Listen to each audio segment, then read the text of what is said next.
screen tugere ku bihumbi 200 mureke mwumve.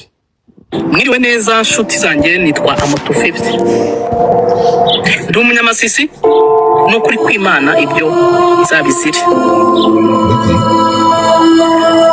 Umutima wanjye niwishimye,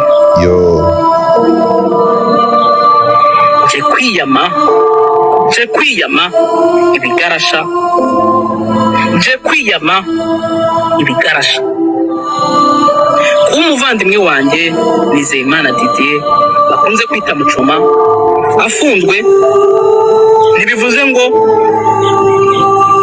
yabaye ikigarasha cyangwa se abavandimwe biwe. Reka ntangire mutapinge screen kuko nta muntu hari baraza kumfungira. Mutapinge mwumve. Mwiriwe neza nshuti zanjye, nitwa Amoto 50 ndi umunyamasisi no kuri kwimana ibyo nzabizire. Umutima wanjye niwishimye, kubera ko utishimye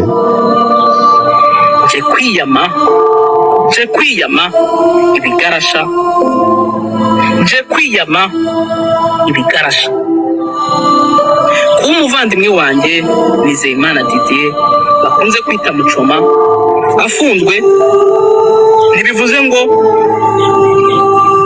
yabaye ikigarasha cyangwa se abavandimwe biwe babe ibigarasha bajye muri uwo murongo nihaye.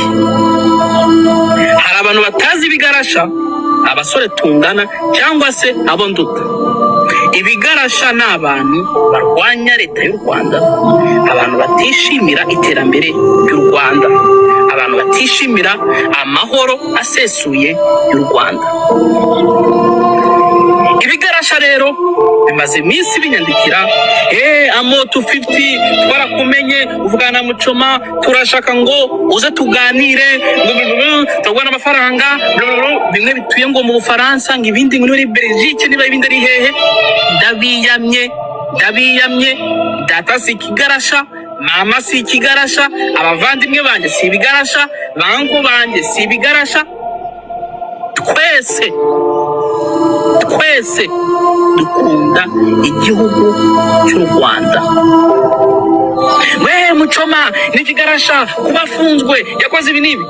Nta muntu uzi ibyo Muchoma akurikirwaho, ibyo afungiwe n'abavandimwe biwe kugeza natwe ubu ngubu ntabyo tuzi. Abangaba bahimba ibinyoma ngo Muchoma ni ikigarasha, Muchoma ngo mu Rwanda, ayishuwa yanga u Rwanda ni kubizi. Niba hari umudespora wa mbere kuri iyi si ya nyagasani usura u Rwanda inshuro nyinshi ni Muchoma. Muchoma ashobora no gusura u Rwanda inshuro 3 cyangwa 4 mu mwaka umwe. Uzambwira umunyarwanda ukomoka mu Rwanda usura u Rwanda izo nshuro? Muchoma ni umuntu ufite business ku butaka bw'u Rwanda, umuntu ufite moteri zirenze 3 enye, ni umuntu ufite izindi business yabamaza kodesha. Uratekereza ngo abo bantu bakoramo nabo mu muryango wiwe? Abo ni abanyarwanda, nabo yahaye akazi, kandi abo ngabo nibo leta iba ikeneye abashoramari bashora mu gihugu cy'u Rwanda bagatanga utuzi. Ugiye kumbwira uwo muntu yanga u Rwanda? Muchoma ni umuntu ukunda igihugu cy'u Rwanda ku buryo byageze naho agira stress kuba adafite ubwenegihugu bw'u Rwanda. Twigeze kuganira umunsi umwe, arambwira ngo akeneye kuzahura na perezida w'u Rwanda. Umunsi perezida yagiye nko mu ntara, Muchoma azagende asabe mikoro, narangiza amusabe ubwenegihugu. kuko yaragerageje no mu bitangazamakuru yarabivuze ariko ntacyo byatanze. Urumva rero Muchoma si kigarasha nk'uko abandi babivuga. Niba yarakoze amakosa, ubutabera bw'u Rwanda uzakora akazi ibisanzwe. Aho kugeza amagingo yangaya nta muntu n'ukuri kw'Imana uzi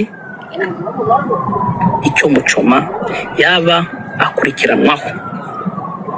Ndatekereza ibintu tubishize clear, abantu bahimba ibinyoma mu bihorere, mwe muzategereze icyo leta izatangaza, nitanagitangaza muzakira ibyo ngibyo.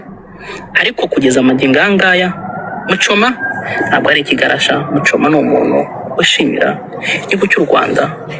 Muchoma ni n'umuntu wari ufite plani yo kujya kwibera mu gihugu cy'u Rwanda, kuko ngo niho hantu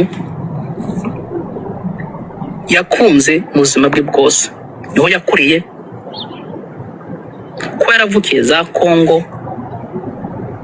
Mu by'ukuri ahantu yabonye amahoro, ahantu yisanzuye ni igihugu cy'u Rwanda.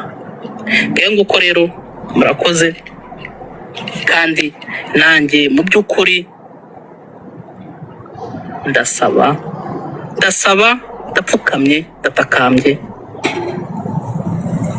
niba ari n'amakosa barakoze bayobozi b'u Rwanda muzamubabarire, mumuhe last warning.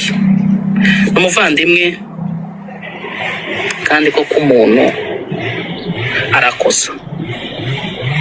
Murakoze, ciao ciao, ndabakunda, one love.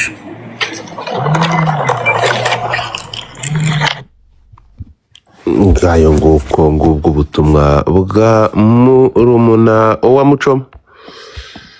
Benda ngo bimeze bitazamuka. Benda kamuhiye. Ngubwo ubutumwa bwa murumuna wa Muchoma, ngira ngo murabwumvishe. Yeah, and we go with twagiye twabivuyemo. Everybody sharing a life